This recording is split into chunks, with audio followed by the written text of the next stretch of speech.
प्रभु यीशु मसीह के मधुर और पवित्र नाम में एक बार फिर मैं अपने सारे श्रोतागणों का, अपने भाई अपने बहनों का, नौजवान बच्चों का मैं एक बार फिर स्वागत करता हूं इस प्रोग्राम में जिसका नाम है इट इज़ रिटन। और ये संदेश जो पेश किए जा रहे हैं, ये संदेश पास्टर जॉन ब्रडशॉ के द्वारा लिखित संदेशों पर आधारित है।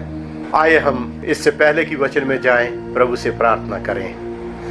हमारे दयालु अनुग्रहकारी प्रभु, हम मनुष्य हैं, हमारी सोच सीमित है, लेकिन तू वो महान प्रभु है जिसने अपने पवित्र वचन के द्वारा परमेश्वर हमें आशा दी है। इसलिए हम चाहते हैं खुदावंद इस आशा के वचन को समझने में हमारी अगुवाई कर। प्रभु यीशु के नाम से दुआ मांगते हैं, आमीन आमीन। प्रभु का धन्यवाद देते हैं आज इस समय में जिसमें मैं और आप रह रहे हैं। हम जानते हैं मनुष्य की जिंदगी, मनुष्य का जीवन इतना समस्याओं से, परेशानियों से, ट्रबल से इतना अधिक घिरा हुआ है। हमारे चारों तरफ शैतान ने एक अपने सोच का एक ऐसा जाल बिछा दिया है जो हमको इस अपने दायरे से ऊपर उठकर जीवन की सार्थकता और उसके अर्थ को समझने के लिए जो है वो अवसर ही नहीं देना चाहता। लेकिन परमेश्वर का वचन जो है वो हमको उस सत्य के बारे में जानकारी देता है जिसको जानकर हम जिंदगी की सार्थकता, पवित्रता और सच्चाई को समझ सकते हैं। आज मैं आपके साथ बातचीत करना चाहूँगा एक ख़ास विषय के ऊपर, और वो विषय है is there hope for a planet in crisis. ये संसार जो दिन प्रतिदिन संकटों से घिरता चला जा रहा है, जिसमें एक के बाद एक दुख, बीमारियां, परेशानियां, एक के बाद एक परीक्षाएं और एक के बाद एक संकट और कष्ट बढ़ते चले जा रहे हैं। ऐसे संसार में क्या मनुष्य के लिए कोई उम्मीद है, कोई आशा है? अक्सर लोग मुझसे पूछते हैं,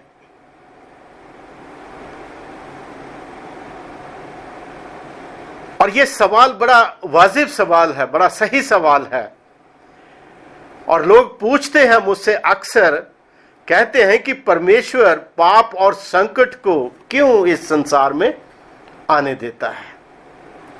क्यों इस संसार में पाप और संकट और मुसीबतें और कष्ट बढ़ते चले जा रहे हैं? क्या परमेश्वर इसको रोकना क्यों नहीं चाहता? हमारे प्रियजन इस संसार से मौत के मुंह में चले जाते हैं। अत्याचार दिन प्रतिदिन बढ़ते चले जा रहे हैं। छोटे मासूम बच्चे जो है वो दुखों में डूबते चले जा रहे हैं और कष्टों में उनकी मृत्यु हो रही है। बहुत सारे प्रश्न हैं प्रिय भाई बहन जो हमको परेशान तो करते हैं, लेकिन उन प्रश्नों का सही समाधान आज हमारे पास नहीं है। और जो संसारिक लोग और जो पवित्र शास्त्र को नहीं जानते, उनके ये प्रश्न वाजिब है, सही है, कि क्यों इन सब को होने के बावजूद भी स्वर्ग का परमेश्वर इन पापों को, इन दुखों को, इन बीमारियों को, इन कष्टों को क्यों आने देता है? आज विश्वासी लोग, परमेश्वर के भक्त लोग आज दुख उठा रहे हैं। संसारिक लोग धार्मिकता के उन्माद में डूबे हुए उनको मार डालते हैं।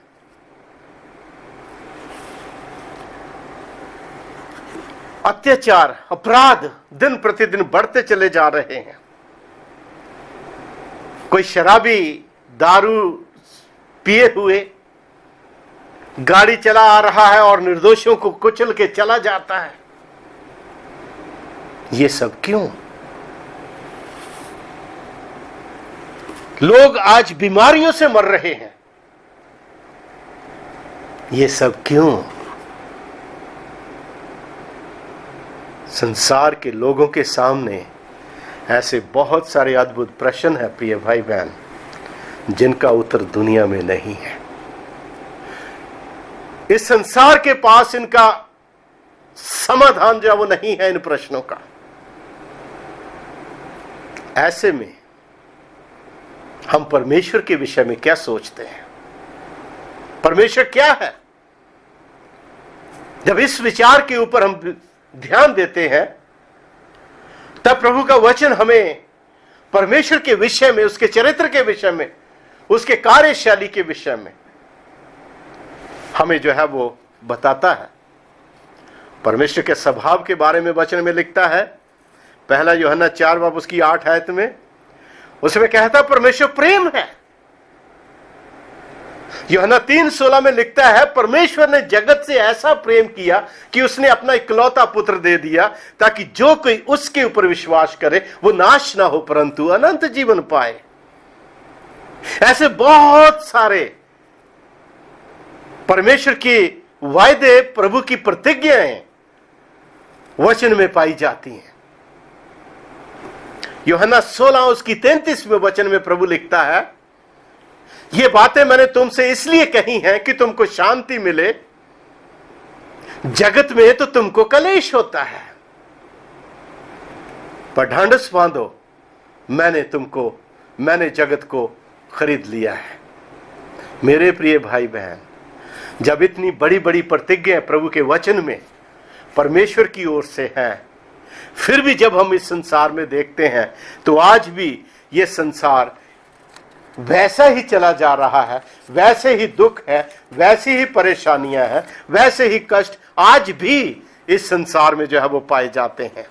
परमेश्वर के पवित्र वचन में जब हम जाते हैं तो उत्पत्ति की पुस्तक में लिखता है कि परमेश्वर ने जब इस संसार को, जो आज संकट, मुसीबतों, परेशानियों, बीमारियों, दुखों में और रोगों में घिरा हुआ है, जब परमेश्वर ने इस संसार को बनाया था तो यह संसार ऐसा नहीं था। इस संसार के अंदर खुशियां थी, इस संसार के अंदर शांति थी, इस संसार के अंदर जीवन था। लेकिन प्रिय भाई बहन, अचानक ये संसार शैतान के उस बड़े हमले का शिकार हो जाता है, और उसका शिकार होने के बाद ये संसार पाप में डूबता चला जाता है, बढ़ता चला जाता है, और बुराइयां, पाप और संकट इस संसार में फैलते चले जाते हैं, बढ़ते चले जाते हैं। शैतान ने आदम और हवा को बहकाया, हमारे पहले माता पिता को उनके द्वारा पाप करवाया, और पाप के बाद जब पाप इस संसार में आ गया तो रोमियो उसका 6 अध्याय उसके 23वें वचन में लिखता है कि पाप की मजदूरी मृत्यु है। पाप की मजदूरी मृत्यु है, परंतु हमारे परमेश्वर का वरदान हमारे प्रभु यीशु मसीह में अनंत जीवन है। मौत मनुष्य के ऊपर हावी होती चली गई। ये ना सिर्फ इस संसार में हुआ, बल्कि ये बुराई का आरंभ जो है वो उस महान और बड़े स्वर्गदूत के द्वारा हुआ जिसको कभी परमेश्वर ने बनाया था।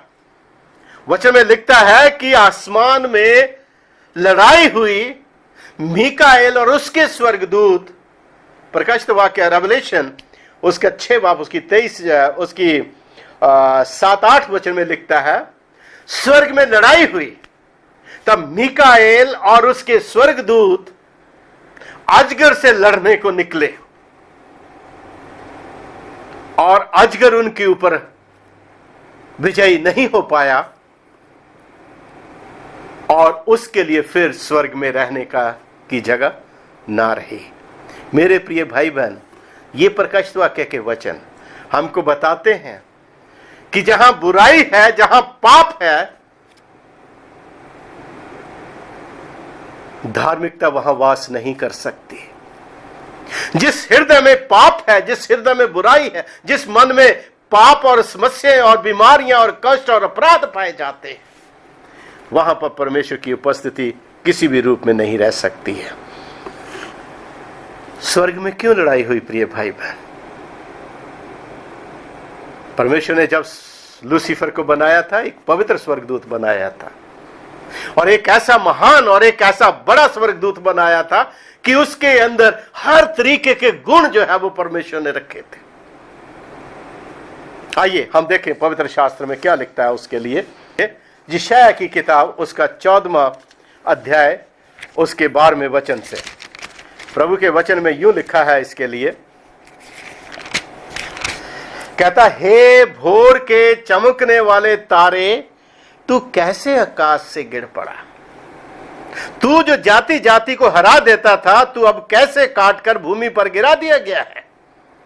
तू मन में कहता था, मैं स्वर्ग पर चढ़ूंगा, मैं अपने सिंहासन को ईश्वर के तारागण से भी अधिक ऊंचा करूंगा, और उत्तर दिशा की शोर के ऊपर मैं विराजूंगा,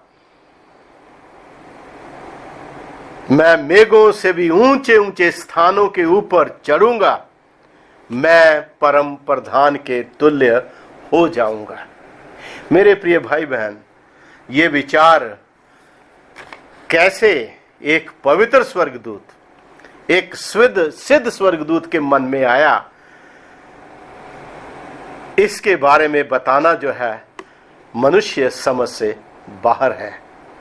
लेकिन हम देखते हैं कि उसके मन में परमेश्वर को और परमेश्वर की जो व्यवस्था और उसकी जो कार्य प्रणाली है, उसको लेकर उसके मन में शंका पैदा हुई। और जब शंका पैदा हुई तो उसने परमेश्वर की व्यवस्था का और परमेश्वर के राज्य का विरोध करना उसने आरंभ कर दिया, और उसने अपने स्वर्गदूतों के साथ मिलकर उनके मन में यह डालना आरंभ कर दिया कि परमेश्वर जो है वो न्याय का परमेश्वर नहीं है, वो अच्छा प्रभु नहीं है, वो आप लोगों से कुछ छिपा रहा है।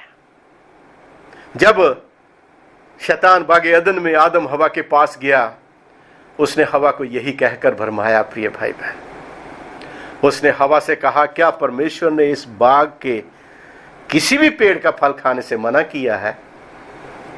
हवा ने कहा, नहीं, हम सब पेड़ों का फल, सब वृक्षों का फल खा सकते हैं, पर ये जो भले और बुरे के ज्ञान का वृक्ष का फल है, इसको खाने के लिए परमेश्वर ने हमको मना किया है।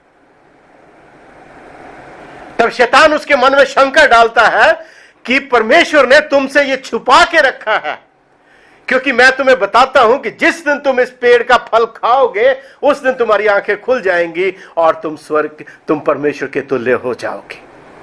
मेरे प्रिय भाई बहन, वहां से शैतान का विरोध आरंभ होता है, और जब उसका विरोध आरंभ होता है और उसके लिए फिर स्वर्ग में जगह नहीं रहती, तो वचन में लिखता है कि उसको पृथ्वी के ऊपर गिरा दिया जाता है। और जब पृथ्वी के ऊपर उसको गिरा दिया गया, तो वो फ्रस्ट्रेशन में आकर, विरोध में आकर, जब उसने देखा कि स्वर्ग में मेरा जो है वो कुछ काम नहीं चला, तब उसने पृथ्वी के ऊपर आदम हवा, हमारे पहले माता पिता को परीक्षा में और टेम्पटेशन में डाला। वो शैतान, वो लूसीफर, जो इतना प्यारा, इतना सुंदर, उसके बारे में और बहुत कुछ डिस्क्रिप्शन जब दी गई, मैं चाहता हूं आपके लिए पढ़ना। ये यहेजकेल की किताब, उसका उसमें जो है वो लिखता है, उसका 38वां अध्याय, उसमें बहुत अच्छा इसके बारे में डिस्क्रिप्शन जो वो दिया है लूसीफर के विषय में। उसमें लिखता है, कहता है कि यहेजकेल 28 चैप्टर उसके 11वें वचन से यहां लिखता है, फिर यहोवा का यह वचन मेरे पास पहुंचा है, मनुष्य के संतान, सोर के राजा के विषय में विलाप का गीत बनाकर उससे कह, इज़ेकियल चैप्टर 28 वर्स 11, उसके विषय में कह, विलाप का गीत गाकर उससे विषय में कह, यहोवा यूं कहता है, तू तो उत्तम से भी उत्तम है, तू बुद्धि से भरपूर और सर्वांग सुंदर है, तू परमेश्वर की अदन नामक बारी में था। तेरे पास आभूषण, मणिक, पदराग, हीरा, फिरोजा, सुलेमानी मणि, यशब, नीलमणि, मरकत और लाल सब भांति के मणि और सोने के पहरावे तेरे पास थे। तेरे डफ और बांसुरियां तुझी में बनाई गई थी। जिस दिन तू सिरजा गया था उस दिन वे भी तैयार की गई। तू छाने वाला अभिषिक्त करूब था। मैंने तुझे ऐसा ठहराया कि तू परमेश्वर के पवित्र पर्वत पर रहता था। तू आग सरीखे चमकने वाले मणियों के बीच चलता फिरता था। और जिस दिन से तू सिरजा गया और जिस दिन तक तुझ में कुटिलता ना पाई गई, उस समय तक तू अपनी सारी चाल चलन में निर्दोष था। परंतु Ezekiel chapter 28 verse 16, my dear friends, here is trouble. यहां पर कुछ परेशानी आती है। परंतु लेन देन की बहुतायत के कारण तू उपद्रव से भरकर पापी हो गया। इसी से मैंने तुझे अपवित्र जानकर परमेश्वर के पर्वत से उतारा। और हे छाने वाले करूब, मैंने तुझे आग सरीखे चमकने वाले मणियों के बीच में से नष्ट किया है। 17वां वर्स, उसका 17th वर्स। सुंदरता के कारण तेरा मन फूल उठा था और वैभव के कारण तेरी बुद्धि बिगड़ गई थी। मैंने तुझे भूमि पर पटक दिया और राजाओं के सामने तुझे रखा कि वे तुझको देखें। मेरे प्रिय भाई बहन, ये बदलाव, ये उसकी सोच में एकदम परमेश्वर का विरोध करना, परमेश्वर के राज्य का विरोध करना, उसकी व्यवस्था का विरोध करना कैसे उसके मन में आया, ये बताना तो बहुत मुश्किल है। लेकिन एक सिद्धांत है, जब परमेश्वर ने मनुष्य को बनाया, सृष्टि को बनाया, हर मनुष्य को परमेश्वर ने, वचन में लिखता है, मनुष्य को परमेश्वर ने अपनी शक्ल और अपनी सीरत के ऊपर बनाया, अपने कैरेक्टर के ऊपर बनाया। परमेश्वर स्वतंत्र है, उसने मनुष्य को चुनने की स्वतंत्रता दी और इसी स्वतंत्रता को मनुष्य ने अपने लिए परमेश्वर इस्तेमाल करके परमेश्वर के व्यवस्था का और उसके राज्य का विरोध करना उसने आरंभ कर दिया फ्रेंड्स, जिसके कारण पाप इस दुनिया में आया। और वही फ्रीडम ऑफ चॉइस, वही चुनने की शक्ति जो परमेश्वर ने आदम हवा को भी दी, जो उसने स्वर्गदूतों को दी। और जब आदम और हवा ने उस चॉइस को लिया और उन्होंने उसको लेकर उसको जो है वो इस्तेमाल किया, तो वो भी परमेश्वर के प्रेम, उसकी मोहब्बत और उसके वचन में शक करके शैतान के बहकावे में आ गए और उन्होंने भी परमेश्वर की आज्ञा को तोड़कर पाप किया, विरोध किया। और जब पाप किया प्रिय भाई बहन, तो इस संसार में दुख, मुसीबत, बीमारियां, कष्ट, संकट, मृत्यु इस संसार में आ गए। आज हम बड़े आसानी के साथ इन सब कामों के लिए परमेश्वर को दोष दे देते हैं। परमेश्वर क्यों ऐसा होने दे रहा है? हर मनुष्य के पास आज सवाल है, प्रश्न है, परमेश्वर क्यों ऐसे होने दे रहा है? परमेश्वर क्यों इसको रोक नहीं रहा है? आज क्यों बीमारियां फैलती चली जा रही है? कल एक बहन मुझसे फोन मुझे कर रही थी और फोन के ऊपर कह रही थी, पास्टर साहब, पूरा चर्च आज प्रार्थना में लगा हुआ है, फिर भी परमेश्वर इस कोरोना वायरस को क्यों नहीं रोक रहा?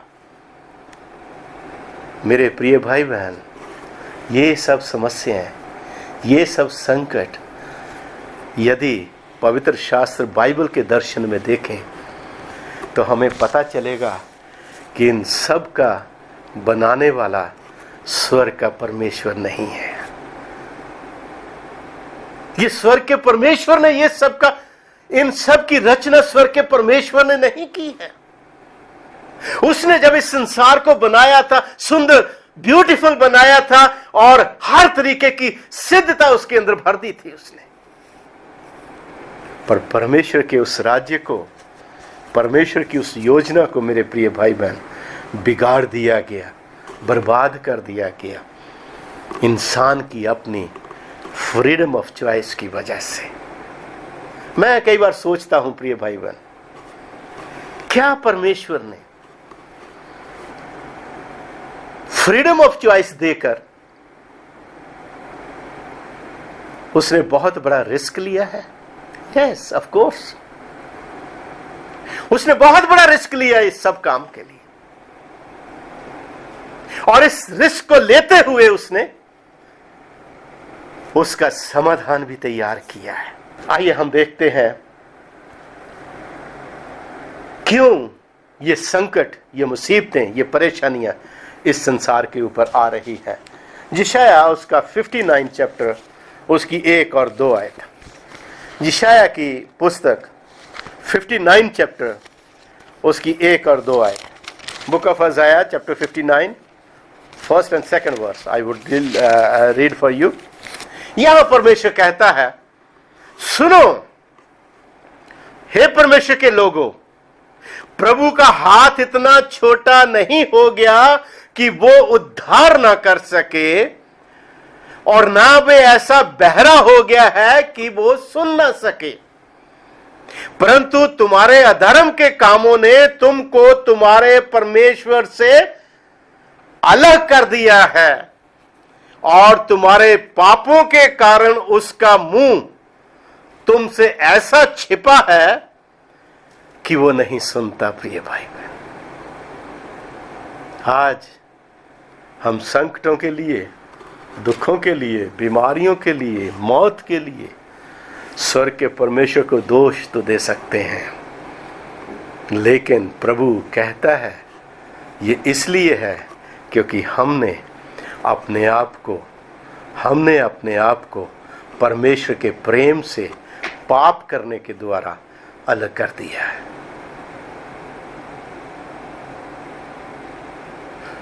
परमेश्वर को दोष देने की बजाय यदि मनुष्य अपने जीवन के ऊपर ध्यान दे, अपने कामों के ऊपर ध्यान दे, अपने विश्वास के ऊपर ध्यान दे,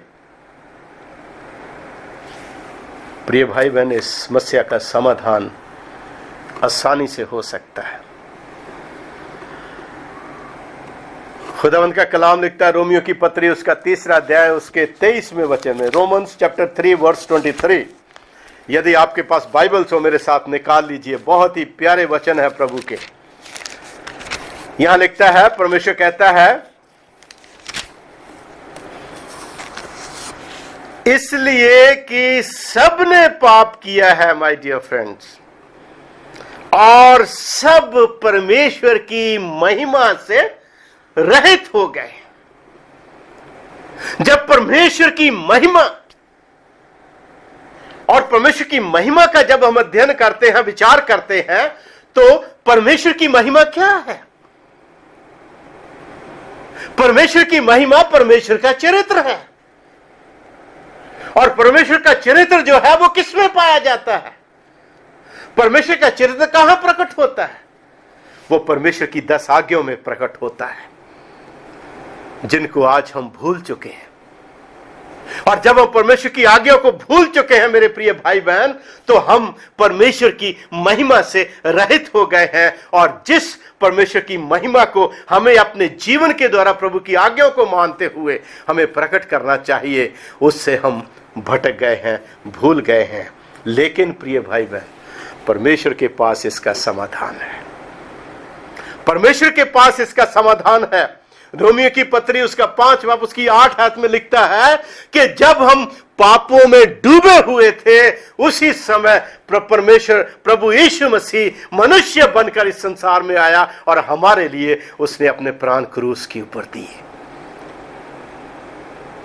One side we were dying in sin, another side he was dying for us on the cross of Calvary to give us eternal life. एक तरफ हम गुनाहों में मर रहे थे, दूसरी तरफ वो क्रूस के ऊपर हमारे अपराधों और हमारे पापों को अपने ऊपर लेकर प्रिय भाई बहन मर रहा था। हिजकिय्याह 33 बाब देखिए, परमेश्वर को ब्लेम देने से काम नहीं चलता। हिजकिय्याह 33 बाब उसकी 11 आयत में लिखता है, परमेश्वर कहता है कि मैं किसी भी दुष्ट के मरने से कभी भी प्रसन्न नहीं होता हूं, खुश नहीं होता हूं, बल्कि मैं तो यह चाहता हूं कि हर एक मनुष्य, हर एक व्यक्ति जो है वो जीवन पाए और बहुतायत का जीवन पाए। प्रिय भाई बहन, आज भी यही हो रहा है।